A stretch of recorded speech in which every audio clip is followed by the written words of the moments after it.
শিক্ষার্থীরা, আশা করি তোমরা ভালো আছো।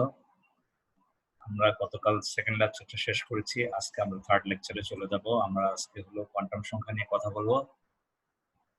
আসো আমরা কোয়ান্টাম সংখ্যা চলে যাই। প্রথমে আসবো আমরা কোয়ান্টাম সংখ্যা কি, আমরা স্লাইডে চলে যেতে চাই। কালকে আমরা এগুলো কভার করেছি সবগুলোই। আসো আজকে আমরা কোয়ান্টাম সংখ্যা চলে যাই। কোয়ান্টাম সংখ্যা চলে এসেছি। আসো, কোয়ান্টাম সংখ্যা হলো, আমরা গতকাল একটু বলেছিলাম, আমি শেষ করতে পারিনি তোমাদের স্লাইডে। আর আমার একটু টেকনিক্যাল প্রবলেমও হয়ে গেছিল, এজন্য পুরো রেকর্ডিংটা তোমাদের কাছে ছিল না। সো আজকে আমরা আবার এক্সপ্লেইন করছি প্রথম থেকে, এবং আর একটু বিশদ এক্সপ্লেইন করবো আমরা। আসো, কোয়ান্টাম সংখ্যা কি? কোয়ান্টাম সংখ্যা হলো কোনো পরমাণুতে একটি ইলেকট্রন, আমরা জানি পরমাণুর কেন্দ্রে থাকে নিউক্লিয়াস, এই নিউক্লিয়াসের মধ্যে থাকে প্রোটন এবং নিউট্রন। ওকে, আর এই প্রোটন এবং নিউট্রন যে নিউক্লিয়াসে থাকে, আর এই নিউক্লিয়াসের বাইরে থাকে কি, আমাদের নিউক্লিয়াসের বাইরে থাকে হলো ইলেকট্রন। এখন ইলেকট্রন গুলো কিন্তু সবগুলো একটা শক্তি স্তরে থাকে না, বিভিন্ন শক্তি স্তরে বিভিন্ন অরবিটালে থাকে, তাই না? আমরা জানি ইলেকট্রন গুলো বিভিন্ন শক্তি স্তরে বিভিন্ন অরবিটালে থাকে। সো কোন ইলেকট্রনটা কোথায় আছে, ওকে ধরার জন্য তোমাকে প্রপারলি এক্সপ্লেইন করতে হয় যে ইলেকট্রনটা কোন ইলেকট্রনটা নিয়ে আমি কথা বলছি। ধরো সোডিয়ামের 11 নম্বর ইলেকট্রন আর সোডিয়ামের 1 নম্বর ইলেকট্রন, দুইটা কিন্তু প্রপার্টি বা বৈশিষ্ট্য সেম না, অনেক কিছু ওদের ডিফারেন্স। ঠিক আছে, তাহলে আমি সোডিয়ামের ইলেকট্রন নিয়ে কথা বলবো, যখন আমি সোডিয়ামের কোন ইলেকট্রন নিয়ে কথা বলছি, ক্লিয়ারলি ডিফারেন্স করতে হবে, ডিফারেন্সিয়েট করতে হবে, ক্লিয়ারলি আইডেন্টিফাই করতে হবে যে সোডিয়ামের কোন ইলেকট্রনটা নিয়ে আমি কথা বলছি। আমি কি 1 নম্বর ইলেকট্রনটা নিয়ে কথা বলছি নাকি 11 নম্বর ইলেকট্রন নিয়ে কথা বলছি? ক্লিয়ার? ওকে, এই যে ডিফারেন্সিয়েট করবা, ইলেকট্রন গুলাকে সেপারেট করবা, বৈশিষ্ট্য করবা, আমি কতগুলো সংখ্যার মাধ্যমে এদেরকে ডিফাইন করতে পারি, এটা কি 1 নম্বর ইলেকট্রন নাকি 11 নম্বর ইলেকট্রন। ঠিক আছে, তাহলে আমরা এভাবে বলি সংখ্যা, এই সংখ্যাগুলোই হলো কোয়ান্টাম সংখ্যা। তাহলে খুব সিম্পল করে যদি আমরা বলি, যে সকল সংখ্যা দ্বারা পরমাণুর ইলেকট্রন গুলোকে সম্পূর্ণরূপে ব্যাখ্যা করা যায়, সেটাই হলো কোয়ান্টাম সংখ্যা। আবার বলছি, যে সকল সংখ্যা দ্বারা, এখানে আসলে এক সেট সংখ্যা থাকে। ঠিক আছে, এক সেট বলতে আমরা একটু পরেই এক্সপ্লেইন করবো এক সেট বলতে কয়টা জিনিসকে আমরা বুঝাবো। আসলে আমরা 4টা জিনিসকে বুঝাবো। হ্যাঁ, আগে আমরা সংজ্ঞা বলে ফেলি, কোয়ান্টাম সংখ্যা কি।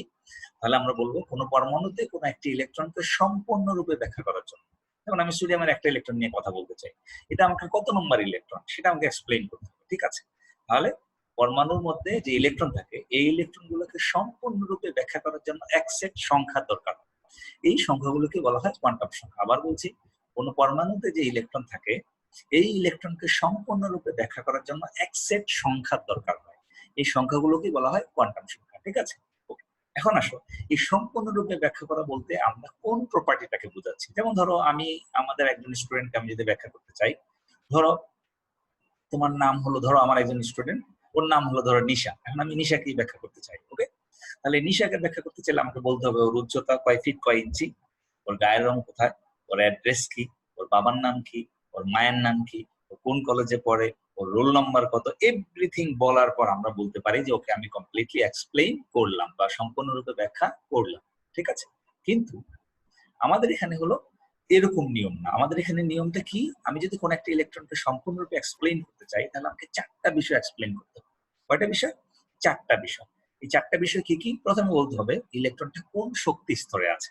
ঠিক আছে, তাহলে আমরা সম্পূর্ণ ইলেকট্রনকে সম্পূর্ণরূপে ব্যাখ্যা করা বলতে আমরা বুঝি 4টা জিনিসকে ব্যাখ্যা করা, ইলেকট্রনের 4টা প্রপার্টি সম্পর্কে তুমি ক্লিয়ার ইনফরমেশন দেওয়া। ঠিক আছে, সেই 4টা বিষয় কি কি?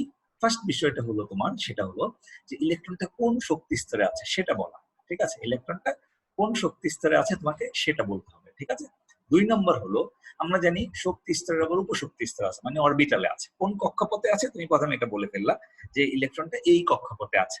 ওকে, সেকেন্ডলি হলো ইলেকট্রনটা কোন অরবিটালে আছে, অর্থাৎ কোন উপশক্তি স্তরে আছে বা কোন অরবিটালে আছে, অর্থাৎ সে কি এস অরবিটালে আছে নাকি পি অরবিটালে আছে নাকি ডি অরবিটালে আছে নাকি এফ অরবিটালে আছে, সেই ইনফরমেশনটা দিতে হবে তোমাকে। ঠিক আছে, 3 নম্বর সংখ্যা হলো চৌম্বকীয় ধর্মটা কি। ঠিক আছে, অর্থাৎ যে অরবিটালে আছে ওর দিক বিন্যাসটা কিরকম, ওর শেপটা কিরকম। ঠিক আছে, এটা নিয়ে কথা বলতে হবে। আর 4 নম্বর হলো ওর ঘূর্ণনের দিক নিয়ে কথা বলবো, কোন দিকে ঘুরছে, রেখাটার দিকে নাকি বিপরীত দিকে। আবার বলছি আমি, কোয়ান্টাম সংখ্যার সংজ্ঞাটাকে আমরা বলবো, কোন পরমাণুতে যে ইলেকট্রন গুলো থাকে, এই ইলেকট্রন গুলোকে সম্পূর্ণরূপে ব্যাখ্যা করার জন্য আমরা এক সেট সংখ্যা ব্যবহার করি। ঠিক আছে, কাকে ব্যাখ্যা করার জন্য? ইলেকট্রনকে ব্যাখ্যা করার জন্য। কি দিয়ে ব্যাখ্যা করি? এক সেট সংখ্যা দিয়ে। এই সংখ্যাগুলোকে বলা হয় কোয়ান্টাম সংখ্যা। একদম সিম্পল, ইলেকট্রনকে ব্যাখ্যা করার জন্য যে এক সেট সংখ্যা ব্যবহার করা হয়, এই সংখ্যাগুলোকে বলা হয় কোয়ান্টাম সংখ্যা। ওকে, চলে গেল এটা। এবার আসো, তোমাকে এখানে ডিফাইন করতে হবে সম্পূর্ণরূপে ব্যাখ্যা করা বলতে আমরা কি বুঝি। তাহলে ইলেকট্রনটা কোন কক্ষপথে আছে, কোন অরবিটালে আছে, ওই অরবিটালের দিক বিন্যাস কি বা ওর চুম্বকীয় ধর্মটা কি, এবং ইলেকট্রনের ঘোরার দিক কি, এই চারটা কথাকে এক্সপ্লেইন করলে ইলেকট্রনকে সম্পূর্ণরূপে ব্যাখ্যা করা হয়ে যায়। ক্লিয়ার? তাহলে কোয়ান্টাম সংখ্যা কি এবং ইলেকট্রনকে সম্পূর্ণরূপে ব্যাখ্যা করা বলতে আমরা কি বুঝি এটা বললাম তোমাদের। এখন আসো, যেহেতু আমরা বলছি ইলেকট্রনের চারটা বৈশিষ্ট্য বর্ণনা করা হলে আমরা ধরে নেই যে ইলেকট্রনটাকে সম্পূর্ণরূপে ব্যাখ্যা করা হয়ে গেছে, তাহলে চারটা বিষয়কে ব্যাখ্যা করার জন্য তোমার চারটা সংখ্যা দরকার হয়, তার মানে কোয়ান্টাম সংখ্যা চারটা। ক্লিয়ার? ওকে, তাহলে চারটা কোয়ান্টাম সংখ্যা কি কি আমরা এবার ক্লাসিফিকেশনে যাই এবং এদেরকে কি মাধ্যমে আমরা কিভাবে প্রকাশ করব সেটা বলছি। ওকে, তাহলে প্রথম যেটা আমরা বলি, যে কোয়ান্টাম সংখ্যাটার নাম বলবো সেটা হলো প্রধান কোয়ান্টাম সংখ্যা। স্লাইডে লেখা আছে তোমাদের জন্য, তোমরা এখান থেকে নোট করে নিতে পারবা, কোনো সমস্যা নাই। ওকে, তাহলে প্রথমটা হলো প্রধান কোয়ান্টাম সংখ্যা, আমরা এটাকে ইংলিশে বলি প্রিন্সিপাল কোয়ান্টাম নাম্বার। এটাকে আমরা প্রকাশ করি ছোট হাতের এন দ্বারা। ঠিক আছে, আমাদের এই কোয়ান্টাম সংখ্যা যে চারটা আছে সবগুলোকেই কিন্তু আমরা ছোট হাতের লেটার দ্বারা প্রকাশ করব। ক্লিয়ার? ওকে, তাহলে প্রথমটার নাম হলো প্রধান কোয়ান্টাম সংখ্যা, ঠিক আছে, বা আমরা ইংলিশে বলি প্রিন্সিপাল কোয়ান্টাম নাম্বার।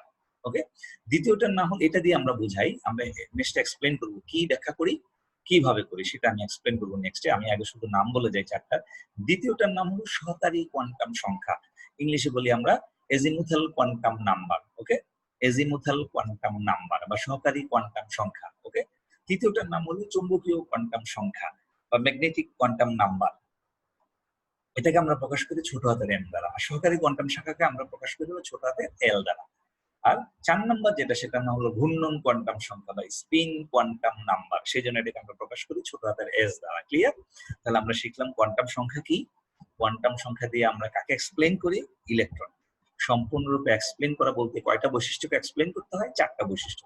ওকে, কোয়ান্টাম সংখ্যা চারটার নাম কি আমরা বললাম, এদেরকে কি দ্বারা প্রকাশ করি সেটা বললাম। ওকে, এবার আমরা চলে যাই, আসো নেক্সট। এই যে কোয়ান্টাম সংখ্যাগুলো আমাকে এক্সপ্লেইন করতে হবে, কোয়ান্টাম সংখ্যাগুলোকে আমরা যখন এক্সপ্লেইন করবো, আসো কোয়ান্টাম সংখ্যাগুলো আমরা যখন এক্সপ্লেইন করি তখন আমরা আসলে কি কি কথা বলি সেটা প্রথমেই বলতে হবে তোমাকে। ওই কোয়ান্টাম সংখ্যাটার নাম কি? হ্যাঁ, তখন বললা তুমি প্রধান কোয়ান্টাম সংখ্যাকে এক্সপ্লেইন করতে চাও, তুমি বলো যে এটা দিয়ে ইলেকট্রনের কি বৈশিষ্ট্যকে ব্যাখ্যা করে। যে দেখো আমি রেড মার্ক করে রেখেছি স্লাইডে, যে ইলেকট্রনটা কোন কক্ষপথে বা কোন শক্তি স্তরে আছে, এটা এক্সপ্লেইন করার জন্য আমরা হলো প্রধান কোয়ান্টাম সংখ্যা ব্যবহার করি। ঠিক আছে, তাহলে তোমাকে বলতে হবে এই প্রধান কোয়ান্টাম সংখ্যা দ্বারা বা যে কোনো কোয়ান্টাম সংখ্যা দ্বারা তুমি ইলেকট্রনের কোন বৈশিষ্ট্যকে এক্সপ্লেইন করো সেটা বলতে হবে তোমাকে। ক্লিয়ার? তাহলে তুমি বলে ফেললা যে প্রধান কোয়ান্টাম সংখ্যা দ্বারা আমরা বোঝাই যে কোনো একটা ইলেকট্রন কোন কক্ষপথে বা কোন শক্তি স্তরে আছে। ও কি প্রথম শক্তি স্তরে আছে, নাকি দ্বিতীয় শক্তি স্তরে, নাকি তৃতীয়, নাকি চতুর্থ, এবং কোন শক্তি স্তরে ইলেকট্রনটা আছে সেটা বোঝানোর জন্য আমরা প্রধান কোয়ান্টাম সংখ্যা ইউজ করি। ক্লিয়ার? তাহলে বলে ফেললা যে প্রধান কোয়ান্টাম সংখ্যা দ্বারা কোন একটি ইলেকট্রন কোন শক্তি স্তরে বা কোন কক্ষপথে আছে তা ব্যাখ্যা করা হয়, তা বোঝানো হয়। ক্লিয়ার? আর একে হলো ছোট হাতের এন দ্বারা প্রকাশ করা হয়, বলে দিলা তুমি। এবার আসো, এন এর মান 1 2 3 4 ইত্যাদি পূর্ণ সংখ্যা হয়, এন এর ভ্যালু গুলা কি কি হতে পারে তুমি সেটা বলে দিলা। এবার আসো, এন যখন তুমি দেখবা 1, কোন একটা ইলেকট্রনের জন্য যদি এন যদি 1 হয় তাহলে তুমি এটা দ্বারা কি বুঝবা, অর্থাৎ ইলেকট্রনটা প্রথম কক্ষপথে বা প্রথম শক্তি স্তরে আছে। এন এর মান যদি 2 হয় তাহলে বুঝতে হবে ওই ইলেকট্রনটা দ্বিতীয় শক্তি স্তরে আছে। এন এর মান 3 হলে ইলেকট্রনটা তৃতীয় শক্তি স্তরে আছে, 4 হলে চতুর্থ, 10 হলে দশম শক্তি স্তরে আছে। ক্লিয়ার? ওকে, এভাবে হলো আমরা প্রথম প্রধান কোয়ান্টাম সংখ্যা দ্বারা বুঝি। যেমন ধরো আমরা একটা এক্সাম্পলে যাই, নাইট্রোজেনের সপ্তম ইলেকট্রনটা, ধরো নাইট্রোজেনের সপ্তম ইলেকট্রনটা কোন অরবিটালে আছে, আমি যদি একটু লিখি, এখানে আসো, একটু অ্যানোটেট করে দেই, এখানে আসো একটু অ্যানোটেট করি আমি। এই যে নাইট্রোজেনের সপ্তম ইলেকট্রনটা হলো এই জায়গাটায় আছে, এই যে এটার মধ্যে, এই যে আমি মার্ক করে দিলাম, হ্যাঁ সার্কেল করে দিলাম, রেড সার্কেল করে দিয়েছি। ওকে, দেখো তাহলে নাইট্রোজেনের সপ্তম ইলেকট্রনটা আছে কোথায়, 2p z অরবিটালে, 2p z orbital. তাহলে দেখো তো এই যে প্রধান কোয়ান্টাম সংখ্যার ভ্যালুটা তুমি কোথায় গিয়ে খুঁজবে, কোন একটা অরবিটালের আগে, যে এই যে দেখো 1s এর আগে 1 আছে, 2s এর আগে 2 আছে, s এর আগে, s অরবিটালের আগে 2, 2px, এই px এর আগে 2 আছে, 2py, py এর আগে 2 আছে, 2pz, pz এর আগে 2 আছে। অর্থাৎ কোন একটা অরবিটালের আগে দেখো একটা নাম্বার থাকে। আমরা যখন ইলেকট্রন বিন্যাস লিখি প্রত্যেকটা অরবিটাল, এখানে কোন অরবিটাল, s অরবিটাল, s অরবিটালের আগে কত আছে 1, এখানে দেখো 2s2, s অরবিটাল, s অরবিটালের আগে কত আছে 2, 2px 1, এই px এর আগে কত আছে 2। হ্যাঁ, এগুলোই হলো তোমার কক্ষপথ বা শক্তি স্তর বোঝায়। তাহলে সপ্তম ইলেকট্রনটা ঢুকেছে কোন অরবিটালে, 2pz অরবিটাল, এটার আগে কত আছে 2, তাহলে আমাদের এখানে n = 2, অর্থাৎ ইলেকট্রনটা দ্বিতীয় শক্তি স্তরে আছে। দেখো তুমি বলে দিলা যে নাইট্রোজেনের সপ্তম ইলেকট্রনটা কোন শক্তি স্তরে আছে, দ্বিতীয় শক্তি স্তরে আছে বা দ্বিতীয় কক্ষপথে আছে। ক্লিয়ার? তুমি এভাবে হলো প্রধান কোয়ান্টাম সংখ্যার মান বের করে ফেললাম। তাহলে আমাদের প্রধান কোয়ান্টাম সংখ্যাকে আমরা আবার একটু রিভিউ করে নেই। আসো, প্রধান কোয়ান্টাম সংখ্যা দ্বারা আমরা কি ব্যাখ্যা করি? কোন একটা ইলেকট্রন কোন কক্ষপথে বা কোন শক্তি স্তরে আছে এই বিষয়টা বোঝানো হয় প্রধান কোয়ান্টাম সংখ্যা দ্বারা। প্রধান কোয়ান্টাম সংখ্যাকে কি দ্বারা প্রকাশ করা হয়? ছোট হাতের n দ্বারা। n এর ভ্যালু কি কি হতে পারে? 1 2 3 4 5 ইত্যাদি হতে পারে। n = 1 হলে কি বলবা? 2 হলে কি বলবা? 3 হলে কি বলবা? ইলেকট্রনটা কোন শক্তি স্তরে আছে? 1 হলে প্রথম শক্তি স্তরে, 2 হলে দ্বিতীয় শক্তি স্তরে, 3 হলে তৃতীয় শক্তি স্তরে, 5 হলে পঞ্চম শক্তি স্তরে, 7 হলে সপ্তম শক্তি স্তরে, এরকম আছে। ক্লিয়ার? এখন একটা एग्जांपल দিয়ে দাও তুমি। যেমন নাইট্রোজেনের সপ্তম ইলেকট্রনের জন্য আমরা n = হলো 2, অর্থাৎ ইলেকট্রনটা দ্বিতীয় শক্তি স্তরে আছে। সপ্তম ইলেকট্রনটা হলো 2p-z অরবিটালে প্রবেশ করে। 2p-z এর আগে 2 আছে, অর্থাৎ এটা দ্বিতীয় শক্তি স্তরের ইলেকট্রন। ঠিক আছে? তাহলে আমরা বুঝে গেলাম নাইট্রোজেনের সপ্তম ইলেকট্রনটা হলো দ্বিতীয় শক্তি স্তরের ইলেকট্রন। তুমি এভাবে এক্সপ্লেইন করবে। ওকে? এরপরের গুলো একই স্টাইল। তাহলে আসো আমরা এরপরেরটা যাই। প্রধান কোয়ান্টাম সংখ্যা তো চলে গেল আমাদের। এরপর আমরা চলে যাই সহকারী কোয়ান্টাম সংখ্যা। হ্যাঁ? সহকারী কোয়ান্টাম সংখ্যাকে আমরা আগের স্লাইডে বলে এসেছি এটাকে ছোট হাতের l দ্বারা প্রকাশ করা হয়। এখন তুমি আগের মতো স্টাইল অবলম্বন করো যে এটা দিয়ে কি ব্যাখ্যা করি ইলেকট্রনে। একটা ইলেকট্রন কোন উপশক্তি স্তরে আছে বা কোন অরবিটালে আছে। উপশক্তি স্তরের অরবিটাল একই কথা। ওকে? তাহলে কোন একটা ইলেকট্রন কোন উপশক্তি স্তরে আছে অথবা কোন অরবিটালে আছে এটা ব্যাখ্যা করা হয় সহকারী কোয়ান্টাম সংখ্যা দ্বারা। ক্লিয়ার? সহকারী কোয়ান্টাম সংখ্যাকে আমরা প্রকাশ করি হলো l দ্বারা, ছোট হাতের l দ্বারা। ক্লিয়ার? এবার আসো l = 0 থেকে n-1 পর্যন্ত হতে পারে। আমি আগে আরেকটু অ্যানোটেট করে দেই। ওকে, এই যে তাকাও, এই l এর সূত্রটা হলো এটা, l = 0 থেকে n-1 পর্যন্ত। ওকে? l = 0 থেকে n-1 পর্যন্ত। তাহলে তুমি দেখো l এর ভ্যালু বের করতে গেলে তোমার কিন্তু n এর ভ্যালু জানতে হবে, n এর মান জানতে হবে। তাহলে আমরা বলে দিতে পারি l এর মান n এর উপর নির্ভরশীল। এই যে দেখো আমি এখানে রেড মার্ক করে লিখে দিয়েছি। ঠিক আছে? এই যে তাকাও, অর্থাৎ l এর মান n এর উপর নির্ভরশীল। কারণ l এর মান বের করতে গেলে তোমাকে n এর ভ্যালুটা জানতে হবে যে এখানে n এর মান কত। ঠিক আছে? ওকে।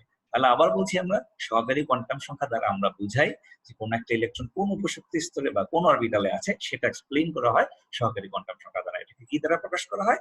ছোট হাতের l দ্বারা। ক্লিয়ার? l = কি? 0 থেকে n-1। তার মানে আমি বুঝেই গেলাম l এর মানটা n এর উপর নির্ভরশীল। n এর মান না জানলে আমি কিন্তু l এর ভ্যালু বের করতে পারবো না। ক্লিয়ার? ওকে। এখন আসো l = 0 হতে পারে, আবার যদি n যদি 1 হয় তাহলে 1 - 1, তাহলে কত হলো? 0। n = 2 হলে 2 - 1, রেজাল্ট কত? 1। তাহলে আমরা দেখতে পাচ্ছি l এর মান 0 1 2 3 ইত্যাদি পূর্ণ সংখ্যা হয়। ক্লিয়ার? এখন আসো l যদি 0 হয় তাহলে আমরা বুঝতে হবে যে এটা s অরবিটাল। l যদি 1 হয় তাহলে এটা p অরবিটালে, যে আমি লিখে দিচ্ছি প্রত্যেকটা ভ্যালুর নিচে নিচে। l যদি 2 হয় তাহলে এটা হলো d অরবিটাল। l যদি 3 হয় তাহলে এটা হলো f অরবিটাল, এই যে আমি লিখে দিলাম। ঠিক আছে? তাহলে l এর মান দ্বারা, প্রত্যেকটা মান দ্বারা এক একটা অরবিটালকে বোঝানো হয়। l এর প্রত্যেকটা মান দ্বারা এক একটি অরবিটালকে বোঝানো হয়। l যদি 0 হয় তাহলে s অরবিটাল, l যদি 1 হয় তাহলে বুঝতে হবে আমাকে এটা p অরবিটাল, l যদি 2 হয় তাহলে বুঝতে হবে ইলেকট্রনটা d অরবিটালে আছে, l যদি 3 হয় তাহলে বুঝতে হবে আমাকে ইলেকট্রনটা f অরবিটালে আছে। ক্লিয়ার? তাহলে আমরা আবার সামারি করছি। আসলে এই বিষয়টুকু খুবই ইজি। তোমাদের কাছে হয়তো নতুন, এই জন্য একটু অন্যরকম লাগতে পারে, বাট তুমি যখন পড়ে পড়ে এটার সাথে ফ্যামিলিয়ার হয়ে যাবে, এটা ভেরি সিম্পল। ওকে, আবার বলছি, এল দিয়ে আমরা বুঝবো যে কোন একটা ইলেকট্রন কোন উপশক্তি স্তরে আছে বা কোন অরবিটালে আছে। সেকেন্ডলি, এল এই সহকারী কোয়ান্টাম সংখ্যাকে বা এজিমুথাল কোয়ান্টাম সংখ্যাকে আমরা প্রকাশ করি হলো ছোট হাতের এল দ্বারা। এল এর সূত্রটা কি? 0 থেকে n-1 পর্যন্ত। তাহলে আমরা দেখতে পাচ্ছি এল এর মান বের করতে গেলে আমাকে n এর মান জানতে হবে। ক্লিয়ার? ওকে। এখন l = 0 থেকে n-1 পর্যন্ত হতে পারে, অর্থাৎ l এর ভ্যালু গুলো হতে পারে 0 1 2 3 ইত্যাদি পূর্ণ সংখ্যা। l এর প্রত্যেকটা মান দ্বারা এক একটা অরবিটালকে বোঝানো হয়। l এর প্রত্যেকটা মান দ্বারা এক একটা অরবিটালকে বোঝানো হয়। l যদি 0 হয় তাহলে বুঝতে হবে তোমাকে এটা s অরবিটাল, l যদি 1 হয় তাহলে বুঝতে হবে তোমাকে এটা p অরবিটাল, l যদি 2 হয় তাহলে d অরবিটাল, l যদি 3 হয় তাহলে এটা f অরবিটাল। ঠিক আছে? ওকে, তাহলে আমরা এরকম বলে দিলাম কোন অরবিটাল বুঝবো আমরা l এর মান দ্বারা। এখন আসো নাইট্রোজেনের সপ্তম ইলেকট্রনটার জন্য l এর মান কত হবে বা সহকারী কোয়ান্টাম সংখ্যার মান কত হবে। ঠিক আছে? তাহলে একটু আগে আগের মতোই দেখানো হয়েছে, নাইট্রোজেনের সপ্তম ইলেকট্রনটা হলো 2p-z অরবিটালে প্রবেশ করে, তাই না? তাহলে এটা কোন অরবিটাল? p orbital. তাহলে তুমি দেখতেই পাচ্ছ p অরবিটালের জন্য l এর মান কত? এই যে p অরবিটালের জন্য l এর মান হলো 1। তাহলে তুমি বলে দিবা নাইট্রোজেনের সপ্তম ইলেকট্রনের জন্য l = হবে 1, হয়ে গেল তোমার। ঠিক আছে? এই হলো নিয়ম যে এল কি করে বের করতে হয়। তাহলে আমরা শিখে গেলাম যেহেতু নাইট্রোজেনের সপ্তম ইলেকট্রনটি পি অরবিটালে প্রবেশ করেছে, পি অরবিটালের জন্য এল এর মান হলো 1। সো আমরা বলবো নাইট্রোজেনের সপ্তম ইলেকট্রনের জন্য এল = 1। এইভাবে বের করে ফেলবো তুমি। ক্লিয়ার? আচ্ছা, তাহলে আমরা সহকারী কোয়ান্টাম সংখ্যা শিখলাম। এটার আরেকটা নাম হলো এজিমুথাল কোয়ান্টাম সংখ্যা। সে হলো কার উপর নির্ভরশীল সেটা বললাম। এটা দিয়ে কি এক্সপ্লেইন করে সেটা বললাম। ঠিক আছে? আমরা এবার চলে যাই চুম্বকীয় কোয়ান্টাম সংখ্যা। ওকে, চুম্বকীয় কোয়ান্টাম সংখ্যা ইংলিশ হলো ম্যাগনেটিক কোয়ান্টাম নাম্বার। সেই ম্যাগনেটের স্মল এম আমরা এখানে ইউজ করেছি। এখন আসলে এটা দিয়ে আমরা কি ব্যাখ্যা করব? চৌম্বক ধর্ম ব্যাখ্যা করি, বা ইলেকট্রনটা যে উপশক্তি স্তরে আছে তার দিক বিন্যাসটা কিরকম, অর্থাৎ চেহারাটা কিরকম, এবং এটা আমরা এক্সপ্লেন করি, এবং ওটা সংখ্যা কত। হ্যাঁ, আমরা এখান থেকে, যেমন আমি তোমাদেরকে যখন ইলেকট্রন বিন্যাস লিখাই তখন বলেছিলাম যে পি অরবিটাল 3টা, ডি অরবিটাল 5টা, এফ অরবিটাল 7টা, তাই না? তাহলে এই যে কথাগুলো বলেছিলাম, আমি তখন তোমাকে বলেছিলাম যে এগুলো হলো আপাতত আমার কথা বিশ্বাস করো, আমি কোয়ান্টাম সংখ্যা যখন পড়াবো তখন ওগুলো এক্সপ্লেইন করবো যে কি করে 3টা, কেন বলছি 5টা, কেন বলছি 7টা। ওকে, পি 3টা, ডি 5টা, এফ 7টা কেন বলছি আমরা। হ্যাঁ, সেই কথাগুলো আমরা হলো বলছিলাম কোয়ান্টাম সংখ্যা যখন পড়াবো তখন এক্সপ্লেইন করবো। হ্যাঁ, আজকে আমরা ওখানে চলে এসেছি, আসো আমরা আজকে এক্সপ্লেইন করবো। হ্যাঁ, তাহলে প্রথমেই বলছি যে আমরা চুম্বকীয় কোয়ান্টাম সংখ্যা দ্বারা কোনো ইলেকট্রনের চুম্বকীয় ধর্ম অথবা যে উপশক্তি স্তরে আছে সেই উপশক্তি স্তরের দিক বিন্যাস এবং ওই উপশক্তি স্তরের সংখ্যা কটা, এগুলো সব আমরা এক্সপ্লেইন করতে পারি হলো এই চুম্বকীয় কোয়ান্টাম সংখ্যা দ্বারা। ঠিক আছে, এটাকে আমরা প্রকাশ করি কি দিয়ে বললাম? এম দিয়ে। এম ইকুয়ালস হলো, এই যে আমি একটু অ্যানোটেট করে দিই, আবার এই জায়গাটা ফোকাস করো, এই জায়গাটা খুবই ইম্পর্টেন্ট। সেটা হলো এম ইকুয়ালস হলো -L থেকে 0 সহ +L পর্যন্ত। ঠিক আছে, এই অংশটুকু এই যে আমি যে বক্সে প্রবেশ করাচ্ছি, বক্স করে দিচ্ছি, এই অংশটুকু খুব সিনসিয়ারলি খেয়াল করো। হ্যাঁ, এই যে m ইকুয়াল টু -L থেকে 0 সহ +L পর্যন্ত হতে পারে। তার মানে কি, তুমি m এর মান যদি বের করতে হয় তোমাকে l এর ভ্যালু জানতেই হবে। l এর ভ্যালু না জেনে কিন্তু তুমি m এর মান পাবা না। তাহলে তুমি বলতে পারো m এর মান l এর উপর নির্ভরশীল। ক্লিয়ার? m এর মান l এর উপর নির্ভরশীল। ক্লিয়ার? আমরা বলতে পারছি, হ্যাঁ, m এর মান l এর উপর নির্ভরশীল। এবার আসো, তুমি কোন একটা ইলেকট্রনের জন্য বা কোন একটা অরবিটালের জন্য m এর যতগুলা ভ্যালু পাবা, ওই অরবিটালের সংখ্যা হবে ততটা। ঠিক আছে, যেমন আমি যদি ধরে নিই, ধরো পি অরবিটাল। হ্যাঁ, পি অরবিটালের জন্য তুমি আগের স্লাইডে দেখে আসছো পি এর জন্য l ইকুয়ালস 1। আমি লিখে দিই একটু, পি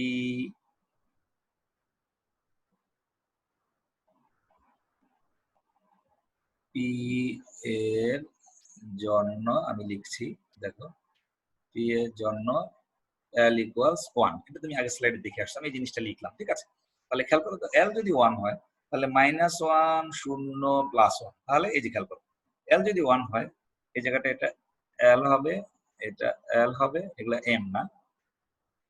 ওকে, তাহলে এই যে এই জায়গাটা l করে দিলাম, l করে দিলাম। হ্যাঁ, তাহলে l এর মান যদি 1 হয় তাহলে m ইকুয়ালস হবে, এই যে দেখো, l ইকুয়ালস যদি 1 হয় তাহলে m ইকুয়ালস হবে -1 থেকে 0 সহ +1, অর্থাৎ l এর মান তখন কি হবে? l ইকুয়াল টু যদি 1 হয় তাহলে এই যে এই জায়গাটা হলো l। ওকে, তাহলে l ইকুয়াল টু যদি 1 হয় তাহলে আমরা লিখতে পারি m ইকুয়ালস 1 0 -1। হ্যাঁ, তাহলে m এর কয়টা মান পাচ্ছি?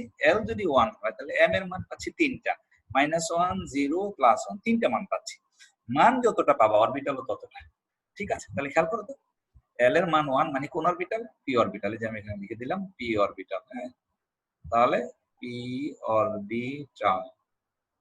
ওকে, আমরা লিখলাম p অরবিটাল। ওকে, তাহলে l যদি 1 হয় তার মানে আমি বুঝবো p অরবিটাল। ওকে, এখন আসো, p অরবিটালের জন্য m এর মান কয়টা পেয়েছি আমরা? এই যে এখানে তাকাও, এই বরাবর তাকাও, এই যে এই বরাবর তাকালে আমরা দেখতে পাচ্ছি m এর মান হচ্ছে 3টা, -1 0 +1, 3টা ভ্যালু পেয়েছি m এর। হ্যাঁ, তার মানে p অরবিটালও হলো কয়টা? 3টা।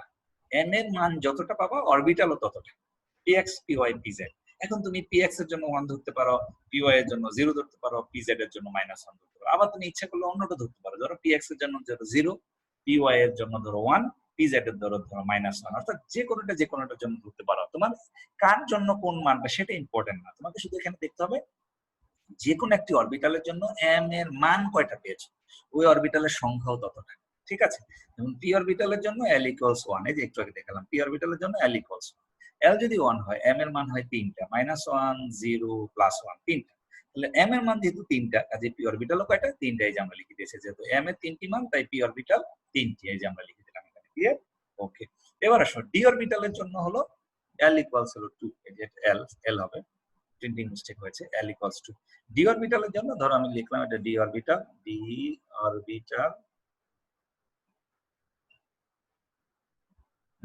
আমি বিবেচনা করছি, ধরো এটা ডি অরবিটাল, সুন্দর করে লিখে দেই তোমাদের, ডি অরবিটাল। এই যে ডি অরবিটালের জন্য হলো l ইকুয়ালস হলো 2। তাহলে l যদি 2 হয় m এর মান হবে -2 থেকে 0 সহ +2 পর্যন্ত। -2 থেকে 0 +2 পর্যন্ত। তাহলে কয়টা মান খেয়াল করো তো? -2, -1 এই যে দেখো -2, -1, 0, +1, +2 কয়টা মান? 5 টা।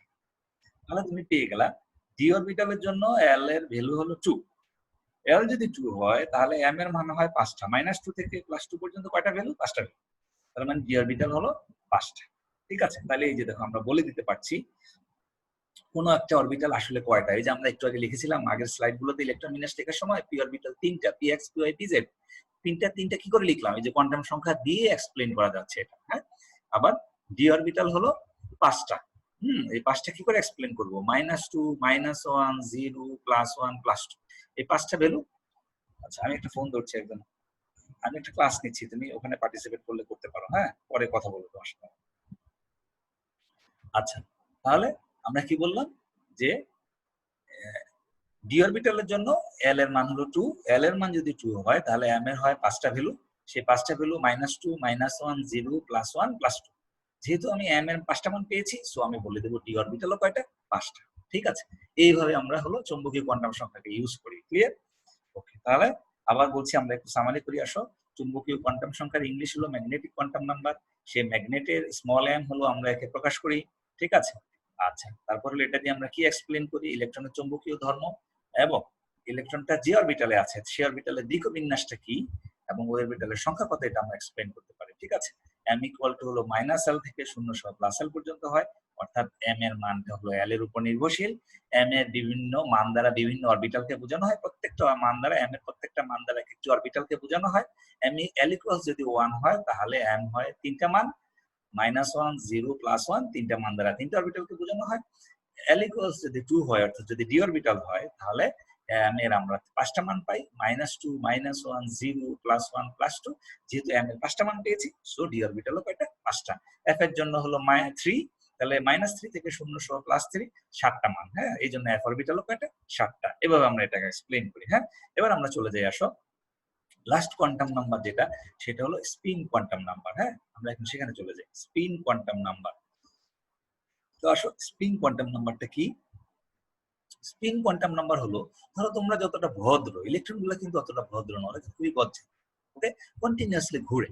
এই পরমাণুর কক্ষপথে থেকে ওরা কন্টিনিউয়াসলি কি করে? ঘুরে, আবর্তন করে। ওকে, এখন এই যে আবর্তন করছে ওরা একটা অরবিটালে আমরা জানি 2টা ইলেকট্রন থাকে, তাই না? ধরো এই যে একটা অরবিটাল আমি এখানে দেখানো হলো, এই যে একটা অরবিটাল এখানে 2টা ইলেকট্রন আছে। এই 2টা ইলেকট্রন কিন্তু একই দিকে ঘুরে না। আমি গতকাল পলির বর্জনীতি পড়াতে গিয়ে বলছিলাম যে ইলেকট্রন 2টা কিন্তু কখনোই একই দিকে ঘুরে না। একই দিকে ঘুরলে ওদের সাথে সংঘর্ষ হওয়ার সম্ভাবনা থাকে। সংঘর্ষ হলেই এনার্জি বেড়ে যাবে, বিকর্ষণ বেড়ে যাবে, বিকর্ষণ বেড়ে গেলে এনার্জি বেড়ে যাবে, এনার্জি বেড়ে গেলে স্থিতিশীলতা নষ্ট হবে।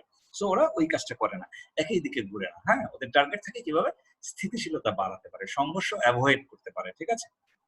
সংঘর্ষ এক্সপেক্ট করে না, ওরা সংঘর্ষ অ্যাভয়েড করে যাতে এনার্জি বেড়ে না যায়, স্থিতিশীলতা বেড়ে যায়, এনার্জি কমে যায়। ঠিক আছে? এই জন্য ওরা করে কি বিপরীত দিকে ঘুরে। এই যে দেখো আমি এখানে সুন্দর 2টা ছবি দেখিয়েছি যে 2টা ইলেকট্রন, হ্যাঁ, 2টা ইলেকট্রন 2 দিকে ঘুরছে, একটা ঘড়ির কাঁটার দিকে আরেকটা হলো এই যে একটা ঘড়ির কাঁটার দিকে আরেকটা ঘড়ির কাঁটার বিপরীত দিকে। ঠিক আছে? একটা ঘড়ির কাঁটার দিকে একটা ঘড়ির কাঁটার বিপরীত দিকে। এখন আসো এই স্পিন কোয়ান্টাম সংখ্যাকে আমরা বলছি স্পিন কোয়ান্টাম সংখ্যা দ্বারা কোন একটা ইলেকট্রনের ঘূর্ণনের দিককে ব্যাখ্যা করা হয়। ঠিক আছে? কি ব্যাখ্যা করা হয়? সরিয়ে দিই আমি, হ্যাঁ, এই যে কোন একটা ইলেকট্রনের ঘূর্ণনের দিক ব্যাখ্যা করা হয় স্পিন কোয়ান্টাম সংখ্যা দ্বারা কোন একটা ইলেকট্রনের ঘূর্ণনের দিক ব্যাখ্যা করা হয়, হ্যাঁ? আর এই স্পিন কোয়ান্টাম সংখ্যাকে প্রকাশ করা হয় ছোট হাতের এস দ্বারা। কি দ্বারা? ছোট হাতের এস দ্বারা। এস এর মান প্লাস হাফ হতে পারে, মাইনাস হাফ হতে পারে। এখন তুমি আমাকে কোশ্চেন করতে পারো যে এই যে প্লাস হাফ মাইনাস হাফ এলো কি করে, হ্যাঁ? এটার আনসার হলো আসলে এই প্লাস হাফ মাইনাস হাফ কি করে এলো, এটা হলো ম্যাথমেটিক্স সমাধান করে, ডিফারেনশিয়াল ইকুয়েশন সমাধান করে হলো এটা আসে। এখন এই প্লাস হাফ মাইনাস হাফ কি করে আসছে? এই প্লাস হাফ মাইনাস হাফ যদি আমরা ধরি যে পসিবল ভ্যালু ক্যালকুলেশন করে যে আমি যে ডিফারেনশিয়াল ইকুয়েশন সমাধান করে আমি যে ভ্যালুটা পেলাম এটা ধরে আমি অনেক কিছুকেই কি করতে পারি? এক্সপ্লেইন করতে পারি। এই জন্য এটা ধরা হয়েছে, হ্যাঁ? এখন যদি বলো তুমি আমাকে এটা কি করে আসলো দেখা দেন, এটা আমাদের আওতার মধ্যে না এবং তোমার ওই পরিমাণ ম্যাথমেটিক্যাল নলেজ নাই। ঠিক আছে? এবং আমরা যতটুকু হায়ার স্টাডিজ করে আছি আসছি ওর মধ্যে ওই ম্যাথমেটিক্স ইনভলভ না। ঠিক আছে? আমরা এটা বের করিনি, হ্যাঁ? সো তোমাকে আমি ওই জগতে নিয়ে যেতে পারবো না। বাট কেউ যদি ম্যাথমেটিক্সে খুবই ভালো হও, তোমার যদি ম্যাথমেটিক্যাল দক্ষতা বা এফিসিয়েন্সি অনেক ভালো হয় তাহলে তুমি এটা করে দেখতে পারো, হ্যাঁ? এটা আছে। অ্যাবসার্ট কিছু না। তুমি দেখে আসতে পারো। এটা কোনো সমস্যা নেই। বাট এই পর্যন্ত ম্যাক্সিমামে তোমাদের যে ম্যাথমেটিক্যাল লেভেল বা তুমি এখন ডিফারেনশিয়াল ইকুয়েশন সমাধান কি করে এটা এখনো শিখোনি, হ্যাঁ? সো এটা তোমার লেভেলের না, এটা তোমাকে এখন ছেড়ে দিতে হবে। তুমি ভবিষ্যতে গিয়ে তুমি এটা নিয়ে স্টাডি করতে পারো, কোনো সমস্যা নেই যে কি করে আসলো। আপাতত আমি বলবো এই জগৎটা তোমার বিয়ন্ড ইউর ডে লেভেল, এটা তোমার আওতার বাইরে, হ্যাঁ? এটা তোমার পাওয়ারের মধ্যে বা তোমার যে সেন্স যতটুকু আছে এটুকুর মধ্যে পড়ছে না। বাট অনেকেই ম্যাথমেটিক্স অনেক এক্সপার্ট, তাকে আমি বলবো প্লিজ তুমি এটা চেক করে নাও, হ্যাঁ? এটা তুমি পাবা। আচ্ছা, তাহলে এখন কি বললাম? আমরা শিখলাম যে স্পিন কোয়ান্টাম সংখ্যা দিয়ে ইলেকট্রনের ঘূর্ণনের দিক ব্যাখ্যা করা হয়। ওকে, আমরা জানি কোন একটা অরবিটালে যদি দুটো ইলেকট্রন থাকে, দুটো ইলেকট্রন একই দিকে ঘুরে না, একটা ঘড়ির কাঁটার দিকে আর একটা ঘড়ির কাঁটার বিপরীত দিকে। এই যে আমরা দুইটা ইলেকট্রনকে বাম পাশের চিত্রতে দেখিয়েছি, দেখো দুইটা ঘুরছে দুই দিকে, ঠিক আছে? দুইটা যদি দুই দিকে ঘুরে, যদি ঘড়ির কাঁটার দিকে ঘুরে তাহলে তুমি ধরতে পারো প্লাস হাফ, ঘড়ির কাঁটার বিপরীত দিকে ঘুরলে তুমি ধরতে পারো মাইনাস হাফ। আবার উল্টাটাও ধরতে পারো যে ঘড়ির কাঁটার দিকে ঘুরলে আমি ধরবো মাইনাস হাফ, আর ঘড়ির কাঁটার বিপরীত দিকে ঘুরলে আমি ধরবো প্লাস হাফ, তাতেও কোনো সমস্যা নেই, তুমি ধরতে পারো। অর্থাৎ ঘূর্ণনের দিক প্রকাশ করা হচ্ছে, হ্যাঁ? স্পিন যে ঘূর্ণনের দিক প্লাস হাফ মাইনাস হাফ দ্বারা আমরা যে বোঝাচ্ছি যে এটা দুই দিকে ঘুরছে, হ্যাঁ? এটাই বোঝানো হলো তোমার মেইন টার্গেট। এই যে দেখো এটা ঘড়ির কাঁটার দিকে ঘুরছে, আমরা এটাকে ধরেছি মাইনাস হাফ, এই যে এখানে ধরেছি এই চিত্রতে মাইনাস হাফ। আবার এটা ঘড়ির কাঁটার বিপরীত দিকে ঘুরছে, ওর জন্য ধরেছে প্লাস হাফ, কোনো সমস্যা নেই। এটা যদি তুমি চেঞ্জ করে দাও তাতে কোনো সমস্যা না। অর্থাৎ দুইটার জন্য তুমি একই চিহ্ন ধরতে পারবা না, দুইটার জন্যই মাইনাস হাফ নো, দুইটার জন্যই প্লাস হাফ নো, একটার জন্য প্লাস হাফ একটার জন্য মাইনাস হাফ, এভাবে তুমি ধরতে পারবা। ক্লিয়ার? এই হলো কোয়ান্টাম সংখ্যা মোটামুটি ছোট করে পরিচয়, হ্যাঁ? এখন আসো আমি চলে যাব, এবার আমি চলে যাব তোমাদেরকে নিয়ে, সেটা হলো যে এই যে কোয়ান্টাম সংখ্যা আমরা শিখলাম, এটা দিয়ে কি করব আমরা? হ্যাঁ, এই যে কোয়ান্টাম সংখ্যা এত গুরুত্বপূর্ণ, বারবার বলছি আমি এত গুরুত্বপূর্ণ, এত গুরুত্বপূর্ণ, এত গুরুত্বপূর্ণ, এটা দিয়ে আমি কি এক্সপ্লেইন করব? ক্লিয়ার? এইটা এক্সপ্লেইন করব, আমরা অনেক বিষয় এক্সপ্লেইন করতে পারি। এর মধ্যে আমি সবার ইম্পর্টেন্ট দিব যেটা, সেটা হলো যেমন ধরো তোমরা যখন ইলেকট্রন বিন্যাস লিখেছো, ধরো আমি পিছনের স্লাইড গুলোতে যাই একটু, ওকে, ধরো আমি একটু পিছনের স্লাইড গুলোতে যেতে চাই, তাহলে তুমি ক্লিয়ার হয়ে যাবে আসলে কোয়ান্টাম সংখ্যা কেন গুরুত্বপূর্ণ। ওকে, দেখো আমি একটু আগের স্লাইড গুলোতে নিয়ে যেতে চাই তোমাদের, আমি জানি না এখানে আছে কিনা এটা। আচ্ছা, এই যে যখন তুমি দেখো এই যে বিভিন্ন অরবিটালের শক্তি ক্রম বের করেছি আমরা, হ্যাঁ? বিভিন্ন অরবিটালের শক্তি ক্রম, এই যে এই জায়গাটায় আসো, হ্যাঁ? এই জায়গাটায় আমরা এক্সপ্লেন করতে পারবো ইলেকট্রন বিন্যাস লেখার সময় যে আমরা বিভিন্ন অরবিটালের শক্তি ক্রম ব্যাখ্যা করেছি। আমি একটু অ্যানোটেট করে দিচ্ছি। এই যে এখানে দেখো তুমি প্রথমে লিখছি আমরা 1s, তারপরে লিখেছি দেখো দ্বিতীয় শক্তি স্তরে লিখেছি 2s 2p, এই যে আমি বক্সে ঢুকাচ্ছি। তৃতীয় শক্তি স্তরে আমরা লিখছি 3s 3p, এই যে এখানে আবার 3d ও আছে, দেখো এই যে 3d, হ্যাঁ? এটা লিখেছি 3s 3p, তাহলে তৃতীয় শক্তি স্তরে তিনটা 3s, আমি যদি একটু মার্ক করি তৃতীয় শক্তি স্তরে তিনটা 3s 3p 3d, তাই না? চতুর্থ শক্তি স্তরে চারটা অরবিটাল লিখেছি 4s 4p 4d 4f, তাই না? এই যে এখন খেয়াল করো আমি দ্বিতীয় শক্তি স্তরে এসে লিখেছি কিন্তু 2p, 1p কেন লিখি নাই?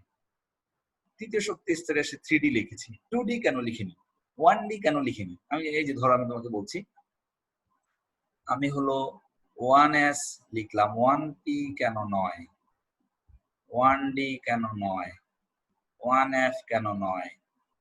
2d কেন লিখিনি? 2f কেন লিখিনি? 3f কেন লিখিনি? এই যে এই বিষয়গুলো দেখো, হ্যাঁ? তাহলে অ্যাপ্লিকেশন কি? কোয়ান্টাম সংখ্যার অ্যাপ্লিকেশন হলো এই যে আমরা 1p লিখেছি, 1d লিখেছি, 1f লিখি নাই, হ্যাঁ? কি বলে 1s লিখেছি, 2s লিখেছি, হ্যাঁ? 3s লিখেছি, but 1p 1d 1f 2d 2f 3f এগুলো তো আমি লিখি নাই, হ্যাঁ? এগুলো লিখিনি কেন? কেন আমরা এগুলো লিখলাম না? তুমি তো শুধু অরবিটাল গুলা যখন হলো এই যে শক্তি স্তর শক্তিক্রম সাজিয়েছো, তখন তুমি 1p লিখো নাই, হ্যাঁ? 1d লিখো নাই, 1f লিখো নাই, 2d লিখো নি, 2f লিখো নি, 3f লিখো নি, কেন লিখো নাই এটা? তার মানে কি? ওই অরবিটাল গুলোর অস্তিত্ব নাই, ঠিক আছে? ওই অরবিটাল গুলোর কি নাই? অস্তিত্ব নাই। এখন এই অরবিটাল গুলোর যে অস্তিত্ব নাই, যেমন ধরো তোমরা দুই ভাই বোন, এক ভাই এক বোন।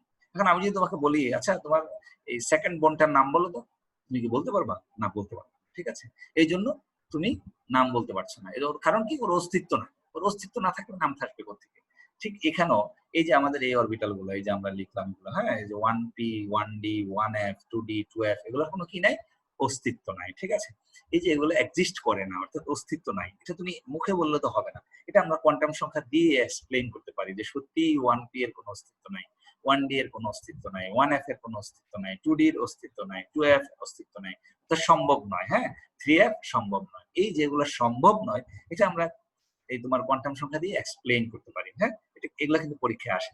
কিভাবে সেটা আমরা চলে যাই। হ্যাঁ, এগুলা লিখবা কিভাবে আমি এখন সেটা তোমাকে দেখিয়ে দিচ্ছি, একটা স্টাইল শিখিয়ে দিচ্ছি। হ্যাঁ, তুমি লিখো যে আমরা জানি 1p অরবিটালের জন্য, 1p অরবিটালের জন্য তুমি এরকম লিখো, অরবিটালের জন্য, খেয়াল করো তো 1p অরবিটাল, তাহলে p অরবিটালের আগে কত আছে 1, n ইকুয়ালস কত হবে 1, এই যে তুমি লিখে ফেলো 1p অরবিটালের জন্য n ইকুয়ালস 1 লিখে ফেললাম আমরা। হ্যাঁ, 1p অরবিটালের জন্য n ইকুয়ালস 1 তুমি লিখলা। হ্যাঁ, n পেয়ে গেলে তুমি l বের করতে পারবে। একটু আগে আমরা শিখেছি যে l এর মান n এর উপর নির্ভরশীল, তাহলে তুমি লিখো সুতরাং l ইকুয়ালস 0 থেকে n মাইনাস 1 অর্থাৎ 1 মাইনাস 1, তাই না? তার মানে কত, 0 থেকে 0 মানে কত 0, তাহলে তুমি পেয়ে গেলে l ইকুয়ালস কত 0। সুন্দর করে লিখি, এই ওকে। তাহলে 1p অরবিটালের জন্য তুমি পেলে n ইকুয়ালস 1 এবং l ইকুয়ালস, এবং লিখে দাও এখানে, এবং l ইকুয়ালস, হ্যাঁ 1p অরবিটালের জন্য n ইকুয়ালস 1 এবং l ইকুয়ালস 0। ঠিক আছে, এবার লিখো আবার, আমরা একটু আগে দেখেছি যে কি দেখেছি, l ইকুয়ালস 0, 1, 2, 3 হতে পারে। 0 হলে s, 1 হলে p, 2 হলে d, 3 হলে f, তাই না? তাহলে খেয়াল করো তো p অরবিটালের জন্য l এর মান কত, এই যে লেফট সাইডে তাকাও, p অরবিটালের জন্য এই যে এইটুকু তাকাও, p অরবিটালের জন্য l এর মান কত 1। ঠিক আছে, আবার p অরবিটালের জন্য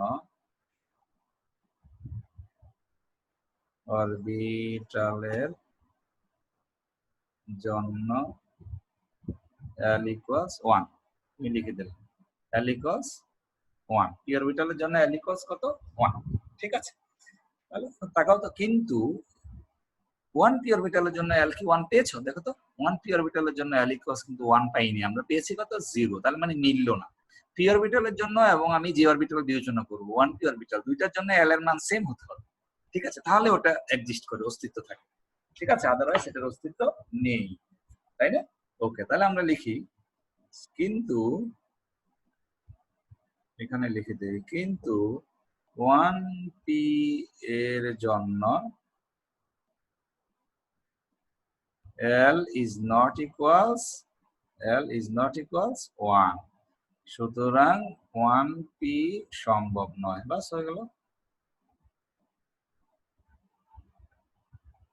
এই তুমি এইটুকু লিখবা, তাহলে পরীক্ষা খাতায় এইটুকু লিখবা, তাহলে হবে। এই যে আমি রেড কালি দিয়ে লিখে দিয়েছি, তোমরা এখান থেকে ভিডিও থেকে এটা নিয়ে নিবা, তাহলে হবে। তাহলে কি লিখবা, 1p অরবিটালের জন্য n ইকুয়ালস 1, কোয়ান্টাম কোয়ান্টাম সংখ্যার মান 1, এই যে এখানে 1, ওকে, এবং l ইকুয়াল 0 থেকে n minus 1, 1 minus 1 equal 0।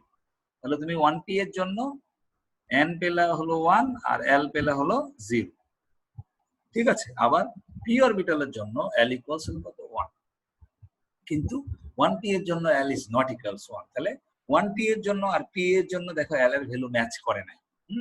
1p এর জন্য আর হলো এই যেটা 1p এর জন্য আর হলো p এর জন্য, দেখো এই যে p এর জন্য 1p এর জন্য আর p এর জন্য হলো l এর ভ্যালু ম্যাচ করে নাই। l এর ভ্যালু যদি ম্যাচ করে 1p এবং p দুইটার জন্যই আমি j অরবিটাল বিবেচনা করব, 1p অরবিটাল বিবেচনা করব। আর 1p এর মধ্যে কি p আছে, কোন অরবিটালটা আছে, p অরবিটাল। 1p এবং p এর জন্য যদি l এর ভ্যালু সেম হতো তাহলে আমরা বলতাম এটা সম্ভব। ঠিক আছে, কিন্তু এখানে সেম হয় নাই, তাহলে আমরা বলবো এটা সম্ভব নয়। ক্লিয়ার?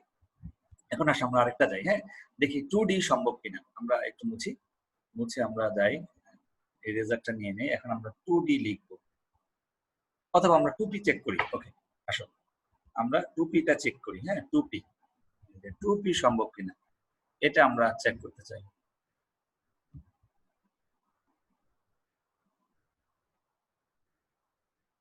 ওকে, এই যে 2pটা চেক করবো। হ্যাঁ, 2p চেক করবো। 2p অরবিটালের জন্য n ইকুয়ালস কত, n ইকুয়ালস হবে 2। আমরা একটু ইরেজ করি, এই যে 2p অরবিটালের জন্য n ইকুয়ালস টু এটাও চেঞ্জ হবে, এখানে 2 হবে।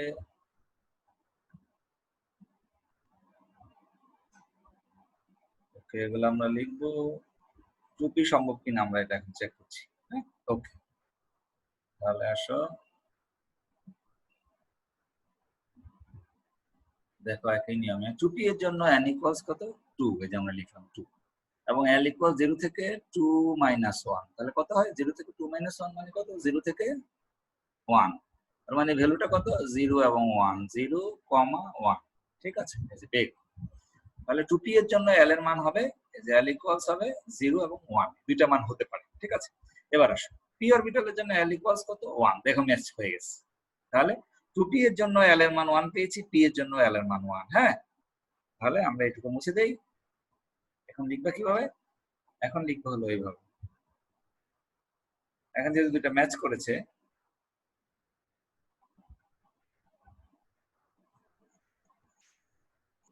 এখানে লিখতে হবে এরকম।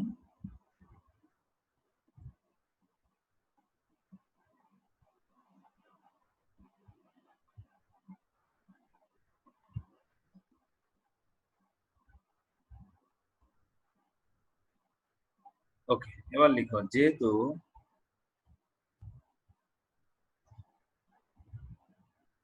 2p এবং p উভয়ের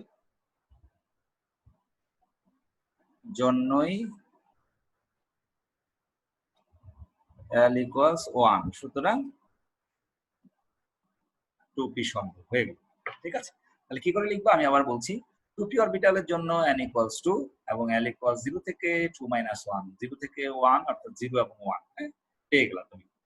তাহলে 2p অরবিটালের জন্য l ইকুয়াল হলো 0 এবং 1, আবার p অরবিটালের জন্য l ইকুয়ালস 1। হ্যাঁ, এখন দেখো ম্যাচ হয়ে গেছে, এই যে দুইটাই ম্যাচ করেছে।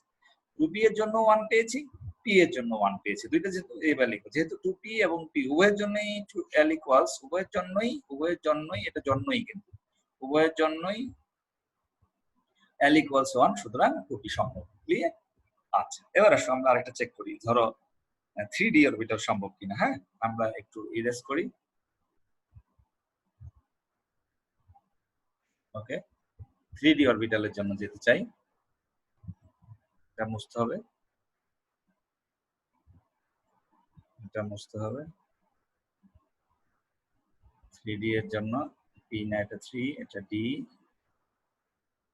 এন্ড ইকুয়াল চেঞ্জ হবে, এটাও চেঞ্জ হবে। হ্যাঁ, ওকে, এটার জন্য চেঞ্জ। ওকে, তাহলে আসো আমরা যাই এবার 3d তে চেক করবো আমরা 3d অরবিটাল সম্ভব কিনা। হ্যাঁ, আমরা এটা চেক করতে চাই। ওকে, তাহলে আসো এখানে লিখি আমরা 3d অরবিটালের জন্য n ইকুয়ালস কত 3, যে d এর আগে 3 আছে, তাহলে 0 থেকে 0 থেকে 3 মাইনাস 1, তাহলে 0 থেকে 2, তাহলে 0 থেকে 2 মানে 0, 1, 2, এই তিনটা মান পেলাম আমরা। ওকে, এবার আসো আবার ডি অরবিটালের জন্য আমরা জানি যে তাকে ডি অরবিটালের জন্য l ইকুয়ালস কত 2, তাহলে আমরা এখানে লিখবো যেহেতু 2 পেয়েছি, তাই না, তাহলে 3d এর জন্য 2 পেয়েছি, ডি অরবিটালের জন্য 2 পেয়েছি। ওকে, দুইটার জন্যই 2, l ইকুয়ালস 2। ডি অরবিটালের জন্য আমরা লিখবো ডি অরবিটালের জন্য l ইকুয়ালস 2, l ইকুয়ালস 2। ওকে, তাহলে যেহেতু 3d এবং d উভয়ের জন্যই l ইকুয়ালস হলো কত 2, সুতরাং 3d সম্ভব। এই হয়ে গেল 3d সম্ভব যদি এই ভ্যালুটা ম্যাচ করে। আমি জি অরবিটাল বিবেচনা করব এবং ডি অরবিটাল 3d এবং d দুইটার জন্যই l এর মান সেম হইতে হবে।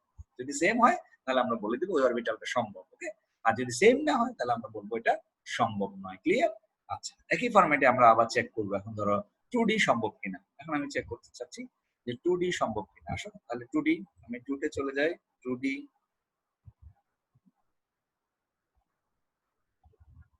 2d আমার এখানে হবে 2, এখানে হবে এটা চেঞ্জ হবে, 2d এর জন্য এটা চেঞ্জ হবে, এটা চেঞ্জ হবে।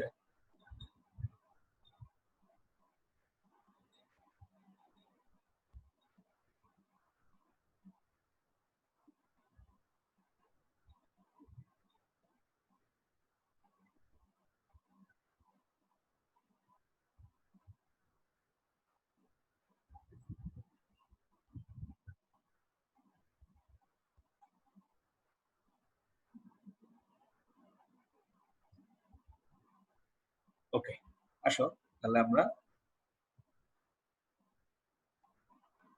ওকে এখন 2D দিয়ে যাচ্ছি। হ্যাঁ, আমরা এখন 2D টা চেক করব। আসো 2D সম্ভব কিনা আমি এভাবে এটা চেক করব। হ্যাঁ, আসো তাহলে তুমি লিখবা 2D অরবিটালের জন্য, যে 2D অরবিটালের জন্য n ইকুয়ালস কত 2, d এর আগে 2 আছে 2, তাহলে 0 থেকে 2 মাইনাস 1। হ্যাঁ, তাহলে 0 থেকে 2 মাইনাস 1 মানে 0 থেকে 1, তার মানে 0 1 দুইটা ভ্যালু পেয়েছো। হ্যাঁ, আবার d অরবিটালের জন্য l ইকুয়ালস কত, এই যে একটু আগে দেখেছি d অরবিটালের জন্য বামে তাকাও, এই যে এই জায়গাটা তাকাও, d অরবিটালের জন্য l ইকুয়ালস 2, d অরবিটালের জন্য l ইকুয়ালস 2। যেহেতু 2D এর জন্য L is not equals to, সুতরাং 2D সম্ভব নয়। দুইটা ম্যাচ করে না, ঠিক আছে? তুমি 2D এর জন্য L equals 2 পাওনি, কিন্তু d অরবিটালের জন্য L equals 2 দুইটা ম্যাচ করে নাই, ঠিক আছে? যেহেতু ম্যাচ করে নাই সো এটা সম্ভব না। ক্লিয়ার? এবার আসো আমরা চলে যাই যে 3F সম্ভব কিনা। হ্যাঁ, আরেকটা চেক করি। আসো 3F সম্ভব কিনা, 3F এটা চেক করবো আমরা। 3F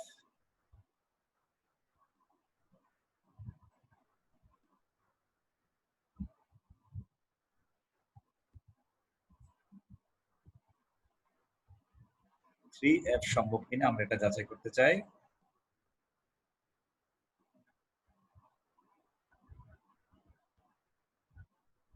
ওকে, তাহলে আমরা লিখছি আসো 3F সম্ভব কিনা এটা যাচাই করছি।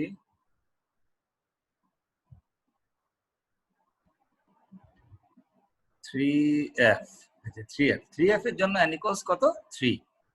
ওকে, এবং l ইকুয়াল টু হলো 3 মাইনাস 1, 0 থেকে 3 মাইনাস 1, 0 থেকে 3 মাইনাস 1 কত 0 1 2, তিনটা, ঠিক আছে?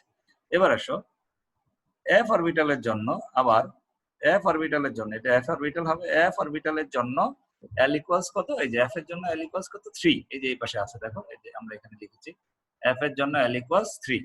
এই যে l ইকুয়াল টু 0 1 2 3, 0 হলে s, 1 হলে p, 2 হলে d, 3 হলে f।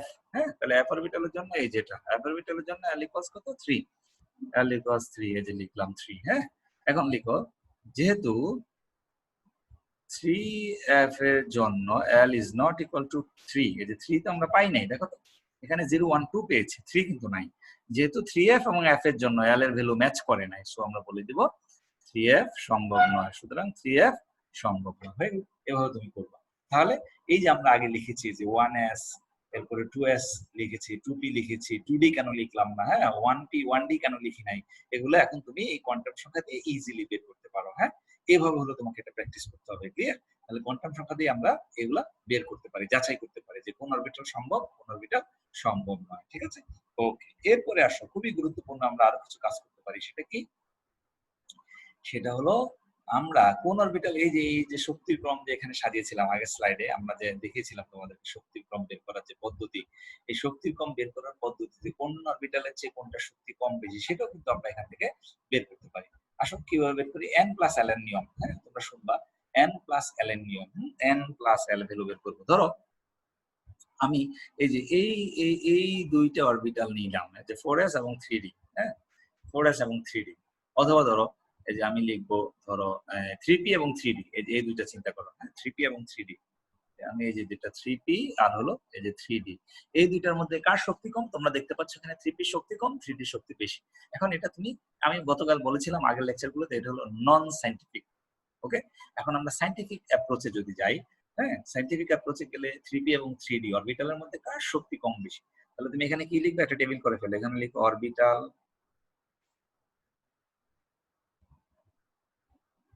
এখানে লিখো n এর ভ্যালু, এখানে লিখো l এর ভ্যালু, এখানে লিখো n প্লাস l এর ভ্যালু, এরকম একটা টেবিল করে ফেলো। ওকে, আচ্ছা তাহলে তুমি নাও 3p অরবিটাল। 3p অরবিটালের জন্য n এর মান কত 3, আর p অরবিটালের জন্য l এর মান কত 1। তুমি জানো, একটু আগে লিখেছিলাম p ইকুয়াল টু হলো l ইকুয়ালস হলো 0 1 2 3 হতে পারে। 1 হলে 0 হলে s, 1 হলে p, 2 হলে d, 3 হলে f। এই যে তাহলে p অরবিটালের জন্য l এর মান হলো, এই যে দেখো p এর জন্য l এর মান হলো কত 1। ঠিক আছে, তাহলে 3 প্লাস 1 রেজাল্ট কত 4।